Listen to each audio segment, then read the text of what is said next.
जय हिंद साथियों, CW के YouTube चैनल में आपका स्वागत है। मेरा नाम है संदीप, उपस्थित हूं आपके लिए लेकर एक नई वीडियो। दोस्तों, आज की वीडियो में हम बात करेंगे रीसेंट कॉन्फ्लिक्ट जो इजराइल और ईरान के बीच हुआ है उसके बारे में देखेंगे। और दोस्तों, इजराइल ने ईरान के कई परमाणु ठिकानों पर एयर स्ट्राइक की है। तो इजरायली हमले में ईरान के अंदर 138 ईरानियों की मौत हो गई है और इनमें से 9 लोग न्यूक्लियर साइंटिस्ट थे। तो ईरान की जो न्यूक्लियर फैसिलिटीज हैं उन्हीं को निशाना बनाया इजराइल ने। और दोस्तों, इजराइल के रक्षा मंत्री ने एक धमकी दी जब ईरान ने इजराइल के अगेंस्ट अपनी बैलिस्टिक मिसाइलें चलाई। तो इजराइल के रक्षा मंत्री कहते हैं कि अगर तुमने और मिसाइलें दागी तो हम तेहरान जला देंगे। तेहरान मतलब ईरान की राजधानी की बात हो रही है।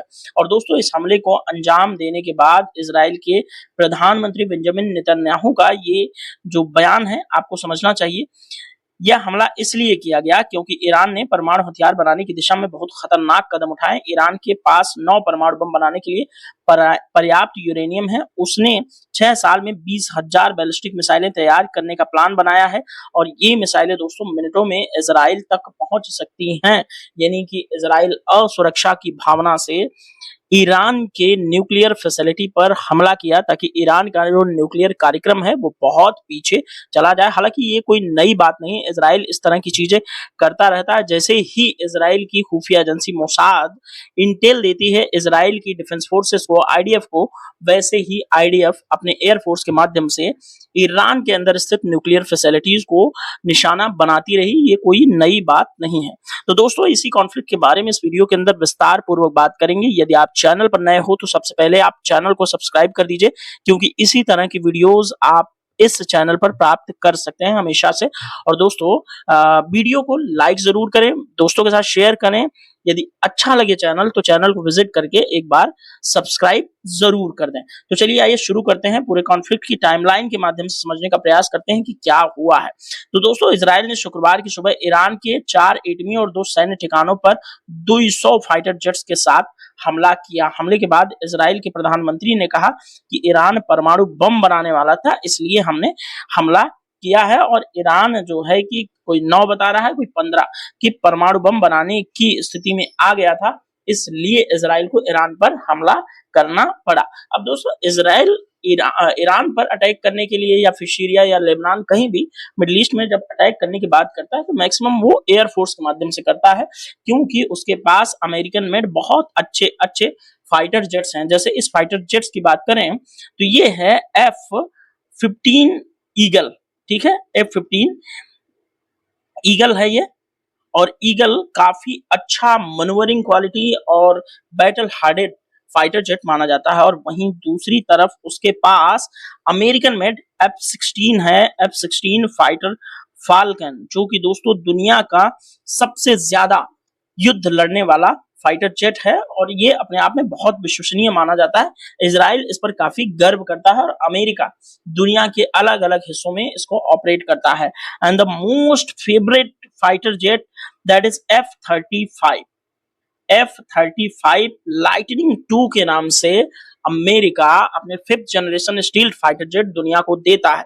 और वो ऐसे देशों को ये फाइटर जेट देता है जिसके ऊपर पूर्ण भरोसा होता है या उसके रणनीतिक संबंध उस देश के साथ बहुत नेक्स्ट लेवल पर चले गए होते हैं। तो दोस्तों, F-35, F-16 या F-15 ईगल, इन सभी को मिला करके लगभग 200 फाइटर जेट्स इजराइल ने ईरान के अंदर भेजे और अलग अलग न्यूक्लियर ठिकानों पर हमला किया इजराइल ने। दोस्तों, थोड़ा समझने का प्रयास करते हैं। इजराइल ईरान के बीच अभी तक कॉन्फ्लिक्ट को लेकर लगभग 24 घंटे बीत चुके हैं।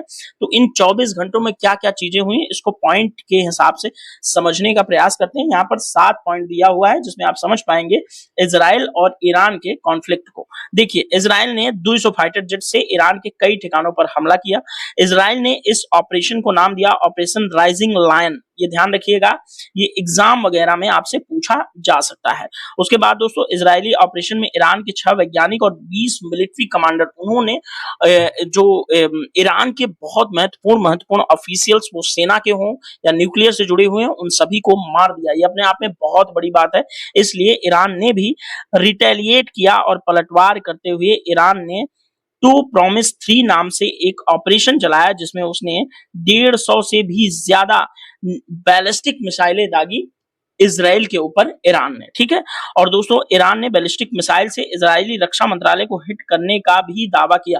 हालांकि इजराइल ने मोस्ट ऑफ द मिसाइलों को हवा में ही मार गिराया एक्सोस्फीयर के अंदर, यानी कि जो है कि वातावरण के ऊपरी हिस्से में ही जो अपनी बैलिस्टिक मिसाइलें होती हैं इनको इजराइल ने जो है कि अपने डेविड स्लिंग और बहुत सारे उसके पास एयर डिफेंस सिस्टम है उससे मार गिराया है।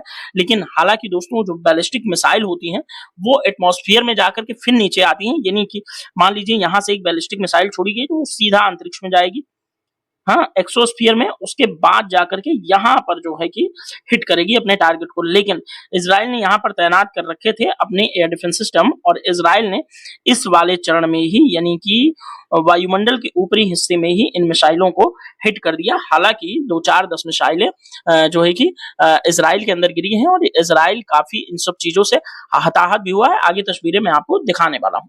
दोस्तों पीएम नेतन्याहू ने भारत के प्रधानमंत्री मोदी से बातचीत की और इस हालात की जानकारी भी उन्होंने दिया है। हालांकि ट्रंप ने दोस्तों जो यूएस प्रेसिडेंट है उन्होंने ईरान को धमकी दी थी और कहा कि परमाणु समझौता करे वरना बड़ा हमला होगा, यानी कि ईरान को किसी भी हालत में न्यूक्लियर स्टेट नहीं बनने देना चाहता इजराइल और अमेरिका। अमेरिका के लिए भी ये बहुत बड़ी बात है, इजराइल का तो मतलब क्षेत्रीय देश है, इसलिए इजराइल कभी नहीं चाहेगा कि ईरान एक न्यूक्लियर स्टेट बने।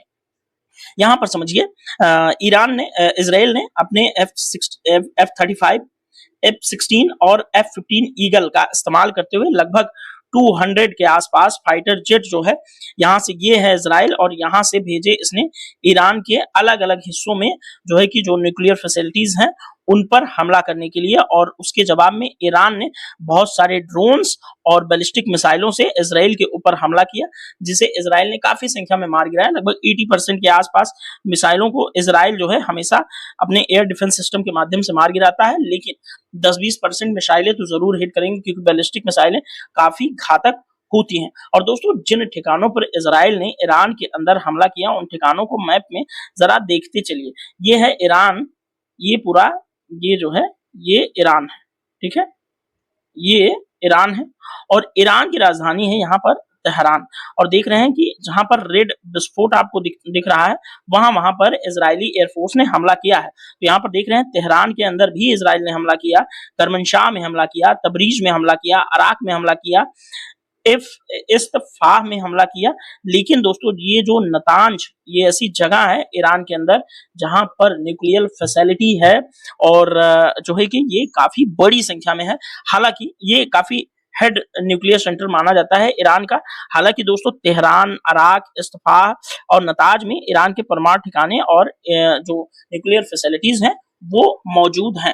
इजराइल ने दोस्तों इसलिए भी टारगेट में 4 बड़े न्यूक्लियर प्लांट को किया, वहीं हथियार बनाने की क्षमता रखने वाली एक फैक्ट्री और बड़े मिलिट्री अफसरों के रेजिडेंशियल कॉम्प्लेक्स को इजराइल ने इसके अंदर तबाह किया। देखिए नातान जो षड्यंत्र है ईरान का वो ईरान के परमाणु कार्यक्रम का दिल है। मैंने आपको बताया कि बहुत महत्वपूर्ण ये जगह है, इसलिए इजराइल ने इसको विशेष रूप से जो है निशाना बनाया। देखिए यहाँ पर इजराइल ने सबसे बड़ा हमला नातांज परमाणु संयंत्र पर किया। इसे ईरान के परमाणु कार्यक्रम का दिल माना जाता है। नातांज परमाणु संयंत्र काफी ज्यादा संवेदनशील है। यहाँ पर ईरान के परमाणु कार्यक्रम का एक बड़ा हिस्सा अपडेट होता है। अंतर्राष्ट्रीय परमाणु ऊर्जा एजेंसी के अनुसार ईरान अब तक इतना संवर्धित यूरेनियम जमा कर चुका है कि वह कुछ हफ्ते में ही परमाणु हथियार बना सकता है। ईरान के इस्फहान प्रांत में स्थित संयंत्र ईरान के यूरेनियम संवर्धन कार्यक्रम का केंद्र है। यह दो मुख्य हिस्सों में बटा है। यहाँ पर फ्यूल एनरिचमेंट प्लांट और पायलट फ्यूल एनरिचमेंट प्लांट, ये 2 मुख्य हिस्से हैं जहां पर ये नातांज जो है परमाणु न्यूक्लियर फैसिलिटी स्थित है। ठीक है, नातांज के अंदर देखिए यूरेनियम संवर्धन साइट है, इसलिए यहाँ पर विशेष रूप से हमला किया। ठीक है, ये मुख्य रूप से क्या है, भूमिगत है। ये क्षेत्र में यूरेनियम संवर्धन के लिए भूमिगत बहुमंजिला एक हॉल है। यहाँ पर सेंट्रीफ्यूज, इलेक्ट्रिकल रूम और दूसरे जरूरी इंफ्रास्ट्रक्चर हैं। ये बहुत महत्वपूर्ण है नातांज, ठीक है, इंपॉर्टेंट है, ध्यान में रखेंगे। देखिए नातांज इलाके के अंदर यूरेनियम एनरिचमेंट जो साइट है ये ईरान की सबसे बड़ी यूरेनियम एनरिचमेंट साइट है। ठीक है, क्योंकि यहाँ पर देख रहे हैं बहुत महत्वपूर्ण जगह है। ये उसका पूरा उस बिल्डिंग का पूरा एक मैप है जहां पर जो है कि हिट किया इजराइल की एयरफोर्स ने। ठीक है, यहाँ पर देखिए इसके अलग अलग जो है कि बिल्डिंग्स है, अंडरग्राउंड एरिया है, इसमें बहुमंजिला अंडरग्राउंड एनरिचमेंट हॉल है जहां तमाम तरह के कक्ष बने हुए। ये हमला हुआ क्यों? ठीक है, यहाँ पर जो है कि अभी तक आपको समझ में आ गया होगा कि ये हमला यहाँ पर क्यों किया गया है, क्योंकि IAEA अंतर्राष्ट्रीय परमाणु ऊर्जा एजेंसी ने ये बात बताया है कि ईरान 60% तक जो न्यूक्लियर है, मतलब उसको यूरेनियम जो है न्यूक्लियर बम बनाने के लिए जो इंपॉर्टेंट होता है उसको संवर्धित कर चुका है, जिससे वो परमाणु बम बनाने की दहलीज पर ही खड़ा है। हालांकि दोस्तों इजराइल के इस हमले में इजराइल को एक बड़ी उपलब्धि हासिल हुई, क्योंकि इजराइल ने यहाँ पर जो है ईरान के जो है सैन्य जनरल्स को मार दिया। 4 लोग हैं। मेजर जनरल मोहम्मद बघेरी, ठीक है, इनका रोल क्या है? तो ईरान के चीफ ऑफ स्टाफ है। ठीक है, सर्वोच्च नेता आयतुल्लाह खामनेई के बाद दूसरे नंबर के बड़े सैन्य अधिकारी हैं। तो आप समझ सकते हैं कि इनको मारना अपने आप में इजराइल के लिए एक बड़ी सफलता है।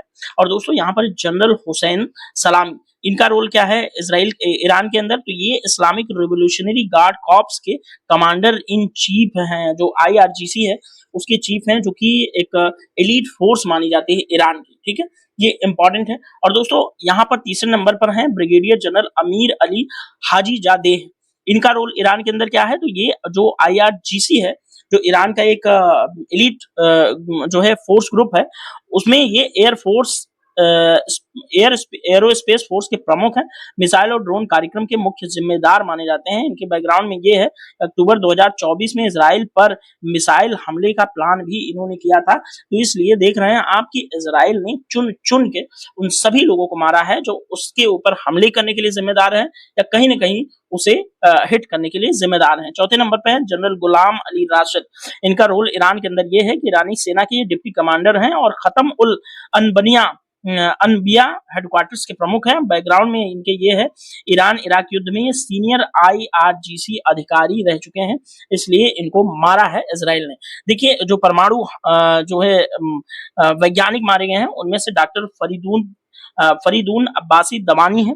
इनका रोल क्या है कि ईरान की जो परमाणु ऊर्जा संस्था है उसके पूर्व प्रमुख रहे हैं, नातांज केंद्र के सीनियर साइंटिस्ट वैज्ञानिक रहे हैं। और इनके जो बैकग्राउंड में क्या चीजें हैं वो आप खुद देखेंगे। डॉक्टर मोहम्मद मेहदी ताहरांची को मारा, डॉक्टर अब्दुल हमीद मिनुचेहर को मारा, अहमद रजा जोलफगारी, अमीर हुसैन फकीही और मोत्तालेब जादेह जो है इनकी पूरी पहचान अज्ञात है। ये एक अज्ञात परमाणु वैज्ञानिक है, इनको भी जो है इजराइल ने यहाँ पर मार दिया है। देखिए इजराइल पर ईरान ने भी जो है जवाबी कार्रवाई की। इस मैप के अंदर आपको दिख रहा होगा कि ईरान ने जो है कि यहाँ पर इजराइल में बहुत सारे ड्रोन और बैलिस्टिक मिसाइलों से अटैक किया। मैं आपको पहले ही बता चुका हूँ। हालांकि इजराइल ने काफी हद तक इन्हें इंटरसेप्ट करके हवा में मार गिराया, लेकिन हाँ इस बार इजराइल को काफी ज्यादा हिट हुआ है, क्योंकि वहां पर तस्वीरें काफी ज्यादा जो है लगातार आ रही हैं। इजराइल ने लगातार दूसरे दिन भी ईरान पर एयर स्ट्राइक की, लेकिन इसके जवाब में ईरान ने इजराइल पर 150 से भी ज्यादा मिसाइलें दागी। इनमें से 6 मिसाइलें इजराइल की राजधानी तेल अवीव पर गिरी हैं, इजराइल की राजधानी पर। ये बहुत इंपॉर्टेंट हमला है जो है कि ईरान के लिए। ईरान ने दोस्तों इजराइल पर 100 से ज्यादा ड्रोन भी दागे थे। ईरानी ड्रोन यहाँ पर इराक को क्रॉस करते हुए, जॉर्डन को क्रॉस करते हुए इजराइल है। हालांकि इजरायली फाइटर जेट्स यहाँ पर तैनात थे और इन्होंने इन ड्रोन को रास्ते में ही खत्म करने का काम भी किया हुआ है। दोस्तों ईरान की जो मिसाइलें हैं, बताया जा रहा है कि फतेह नाम की मिसाइल जो है कि ईरान ने इजराइल के ऊपर ज्यादा दागी है। यहाँ पर ईरान है, ये इजराइल है, ठीक है। और ध्यान रहे कि ईरान के पास ये सहूलियत है कि वो सिर्फ एक जगह पर, मतलब ईरान में ही बैठ करके इजराइल पर हमले नहीं कर सकता, बल्कि वो अपने प्रॉक्सीज हूती विद्रोही यमन के अंदर रखा हुआ है और लेबनान के अंदर जो उसके जो है हिजबुल्लाह वाले प्रॉक्सीज हैं ईरान के, वहां उनको कहकर भी लेबनान के थ्रू जो है इजराइल पर हमला करवाता है। साथ ही सीरिया के अंदर भी जो है कि ईरान के जो प्रॉक्सीज हैं उनके थ्रू इजराइल के ऊपर हमला ईरान करवाता रहा है। तो इस बार ईरान भी काफी अलर्ट है। देखिए यहाँ पर ईरानियन अटैक के अंदर क्या हुआ है, 170 ड्रोन फायर हुए, ठीक है, 120 से ज्यादा जो है बैलिस्टिक मिसाइल फायर की गई। 32 Israeli threatened for injury and anxiety, 32 इजरायलियों को जो है इससे प्रभावित हुए हैं। 30 क्रूज मिसाइल फायर हुई और ये इजरायलियों को बहुत ज्यादा दिक्कत नहीं हुई। 80 ड्रोन फायर हुए, ठीक है, और 698 टाइम जो है सायरन बजे हैं इजराइल के अंदर। तो स्थिति काफी ज्यादा इस समय टफ बनी हुई है, ये बहुत इंपॉर्टेंट है, ध्यान में रखेंगे। और इजराइल को इस बार काफी ज्यादा क्षति पहुंचाने का कार्य किया है ईरान ने। और ईरान ने दोस्तों, देखिए मैंने आपको बताया ना कि ईरान कहां कहां से इजराइल को हिट कर सकता है। देखिए यमन के अंदर से मिसाइल दाग सकता है इजराइल के ऊपर, इराक के अंदर से मिसाइल दाग सकता है, सीरिया के अंदर से मिसाइल दाग सकता है, साथ ही जो है लेबनान के अंदर से भी इजराइल के ऊपर हमला करवा सकता है ईरान। तो ईरान को काफी ज्यादा एक्सेस प्राप्त है ओवर द इजराइल। और दोस्तों यहाँ पर ईरानी हमले में इजराइल का क्या हाल हुआ है, इजराइल के कुछ बिल्डिंग हिट हुए हैं, इजराइल के लोग हताहत हुए हैं, और यहाँ पर इजराइल के अंदर खड़ी कारों का क्या हाल है आप देख पा रहे हैं। तो इस बार इजराइल के जो एयर डिफेंस सिस्टम है बहुत ज्यादा कारगर साबित नहीं हुए हैं। हालांकि देखिए उनके एयर डिफेंस सिस्टम बहुत अच्छे हैं, लेकिन क्या होता है कि कुछ न कुछ नुकसान होता जरूर है। यहाँ पर देखिए वर्ल्ड लीडर ने इजराइल के हमले पर क्या प्रतिक्रिया दी है, देखिए ध्यान में रखेंगे।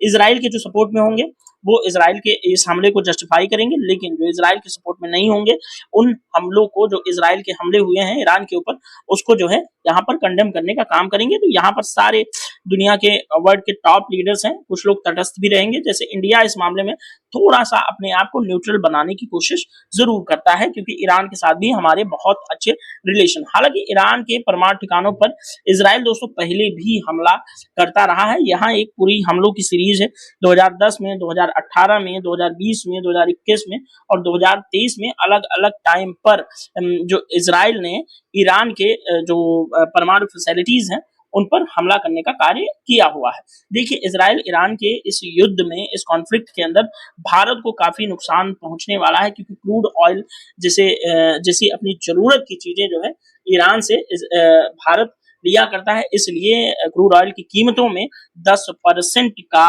उछाल भी देखा गया है तेल की कीमतों में। तो निश्चित तौर पर हमारे लिए थोड़ी सी दिक्कत का विषय है, लेकिन हम जो है इसको बैलेंस करने का जरूर प्रयास करेंगे। देखिए यहाँ पर क्रूड ऑयल महंगा होगा, इससे एक बड़ी मुसीबत आएगी भारत के अंदर, और खाड़ी क्षेत्रों में रह रहे भारतीयों की सुरक्षा पर भी जो है चिंता होगी। तो इससे हमें भी नुकसान है। इसलिए हम कोशिश करें कि ये इजराइल और ईरान का जो कॉन्फ्लिक्ट है वो ज्यादा एक्सीलेट ना होने पाए, यानी कि लंबा ना खींचने पाए, जल्दी ही ये चीजें निपट जाए। देखिए ईरान और इजराइल को जब मिलिट्री पावर के लिहाज से आप कंपेयर करेंगे तो आप देखेंगे कि इजराइल और ईरान की मिलिट्री पावर में काफी ज्यादा अंतर देखने को मिलता है इन टर्म्स ऑफ पर्सनल। देखिए इधर है इजराइल और यहाँ है ईरान। इजराइल की बात करें तो इसके पास 6,70,000 सैनिक हैं, और ईरान की बात करें तो इसके पास इसका लगभग 2 गुना यानी कि 11,80,000 सैनिक। लेकिन डिफेंस बजट की बात करें तो 2 लाख करोड़ जो है कि डिफेंस बजट है इजराइल का, और 83,000 करोड़ जो है कि ईरान का डिफेंस बजट है, जो कि इजराइल से काफी कम है। 2 लाख करोड़ और 83,000 करोड़ में बहुत ज्यादा अंतर होता है। इसीलिए इजराइल अपनी क्रिटिकल टेक्नोलॉजीज पर बहुत ज्यादा पैसे इन्वेस्ट करता है। इसलिए इजराइल जो है Iran, Jordan, Syria, Iraq, Lebanon, पता नहीं कहां कहां अपने फाइटर जेट्स भेज करके एक सफल हमलों को वो हमेशा से अंजाम देता रहा है, क्योंकि इजरायली टेक्नोलॉजी और वो अपने सैन्य चीजों पर बहुत ज्यादा खर्च करता है। देखिए यहाँ पर टैंक के मामले में देखेंगे तो इजराइल के पास 1370 टैंक है और ईरान के पास 1996 टैंक है, इनमें बहुत ज्यादा अंतर नहीं है। और दोस्तों जहाज की बात करें, नेवल फ्लीट की, तो 64 जहाज यानी कि नेवल एसेट्स की बात करें तो 64 नेवल एसेट्स इजराइल के पास है और 101 जो है ईरान के पास है। जबकि ईरान के पास बहुत बड़ा जो है कि एक समुद्री एरिया पड़ता है, लेकिन इजराइल को बहुत छोटा सा समुद्री एरिया रेड सी में बहुत छोटा सा प्राप्त होता है। और दोस्तों एयरक्राफ्ट की बात करें तो यहाँ पर देखेंगे नंबर गेम में 612 एयरक्राफ्ट फाइटर एयरक्राफ्ट इजराइल के अंदर मौजूद हैं और 551 फाइटर जेट जो है ईरान के अंदर मौजूद हैं। और इन फाइटर जेट्स की गुणवत्ता की बात करें तो इनमें बहुत ज्यादा अंतर है। ईरान के अंदर मोस्टली जो है दोस्तों रशियन मेड फाइटर जेट हैं, वो मैक्सिमम जो है कि सोवियत एरा के हैं, तो इसलिए इजराइल के सामने ईरान का टिक पाना फाइटर जेट्स के मामले में बहुत ज्यादा मुश्किल बात है। हालांकि अगर इजराइल की बात करें तो इजराइल के पास यूएस मेड अच्छे अच्छे टॉप क्लास के फाइटर जेट हैं, जो दुनिया में सबसे एडवांस स्टेल्थ फाइटर जेट माना जाता है F-35, वो भी इजराइल के पास है। तो इजराइल की एयरफोर्स अपने आप में बहुत ज्यादा स्ट्रांग है। Israel is stronger than Iran. तो आप ध्यान में रखिएगा कि ईरान कहीं से भी इजराइल के ऊपर बढ़त प्राप्त नहीं कर सकता। हाँ, लेकिन अगर बैलिस्टिक मिसाइल्स की बात करें तो ईरान जो है कहीं न कहीं इजराइल पर बढ़त प्राप्त कर सकता है। हालांकि इजराइल उसे भी बैलेंस करने की क्षमता रखता है, क्योंकि उसके ऊपर यूएस का साथ जो है, यूएस का हाथ हमेशा बना हुआ है। जिस हम मिडिल ईस्ट की बात करते हैं तो आपको मिडिल ईस्ट का ये पूरा मैप जो है आपको समझ में आ रहा होगा कि मिडिल ईस्ट के अंदर कौन कौन से देश जो है आते हैं, यहाँ पर आप देख सकते हैं। और ये दोस्तों शायद दुनिया का सबसे ज्यादा कॉन्फ्लिक्ट वाला जोन है। शायद कहना जो है कि उचित नहीं होगा, ये सच में दुनिया का सबसे कॉन्फ्लिक्ट वाला जोन है, क्योंकि इसके किसी न किसी हिस्से में हमेशा से युद्ध चलता रहता है। ठीक है, तो इस जो है वीडियो के अंदर आपको मैंने काफी कुछ समझाने का प्रयास किया इजराइल और ईरान के कॉन्फ्लिक्ट के लिहाज से। देखिए, इन दोनों का जो कॉन्फ्लिक्ट है वो जो है उसकी जड़ें कहीं न कहीं जो है एटॉमिक ताकत नहीं बनने देना ईरान का एक जो है कि वो है, क्योंकि इस क्षेत्र के अंदर यानी मिडिल ईस्ट के अंदर बात करें तो ईरान के हेजेमनी को चैलेंज करने वाला सिर्फ इजराइल ही है, क्योंकि टेक्नोलॉजी के लिहाज से इजराइल बहुत ज्यादा आगे है। पूरे वर्ल्ड में यहूदीज बहुत ज्यादा आगे हैं, लेकिन इसलिए ईरान जो है अपनी हेजमनी मिडिल ईस्ट में बनाए रखने के लिए इजराइल को हमेशा हिट करने का प्रयास करता है, लेकिन इजराइल हमेशा से बचता रहा। हालांकि जो खाड़ी देश है, जो इजराइल के आसपास के जो देश हैं, वो कई बार कोशिश करते हैं कि इजराइल को दुनिया के नक्शे से मिटा देने की। हालांकि इस तरह की एक कोशिश 1967 में इजराइल के आसपास के सभी देशों ने मिलकर की थी, लेकिन इजराइल ने 1967 में 6 डेज वॉर लड़ करके अपने आसपास के सभी देशों को धूल चटा दी थी। हालांकि उस समय से इजराइल के आसपास के लगभग देश उसके फ्रेंड हैं, जैसे जॉर्डन वगैरह, लेकिन हाँ, सीरिया, लेबनान और ईरान वगैरह के अंदर अभी भी इजराइल को लेकर के बहुत ज्यादा अच्छी चीज नहीं है। इसलिए ये लोग जो है कि इजराइल से हमेशा कभी न कभी लड़ते ही रहते हैं। तो दोस्तों, इस वीडियो के अंदर हमने समझाने का प्रयास किया कि जो रिसेंट कॉन्फ्लिक्ट है उसका क्या क्या प्रभाव होने वाला है भारत के लिहाज से और दुनिया के लिहाज से, क्योंकि देखिए ये बहुत इंपॉर्टेंट जोन है ऑयल के लिहाज से, पेट्रोलियम के लिहाज से। इसलिए यहाँ से जो है कि पूरे वर्ल्ड वाइड जो है कि पेट्रोलियम जो है एक्सपोर्ट होता है, इसलिए इस क्षेत्र के अंदर शांति होना दुनिया के लिए बहुत महत्वपूर्ण है। अदरवाइज क्रूड ऑयल मार्केट, जो पेट्रोलियम मार्केट है, वो बहुत ज्यादा मतलब महंगा हो जाने वाला है। आम आदमी की जेब पर बहुत ज्यादा असर पड़ेगा इस युद्ध का। हालांकि हम कभी युद्ध के समर्थन में रहते नहीं है, भारत एक शांतिपूर्ण देश है, इसलिए भारत अपने इंटरेस्ट को देखते हुए इस युद्ध के अंदर अपनी नजरें जमाए हुए है। तो दोस्तों, इस वीडियो में इतना ही, मिलेंगे नेक्स्ट वीडियो में, तब तक के लिए thank you so much, bye bye, जय हिंद, भारत माता की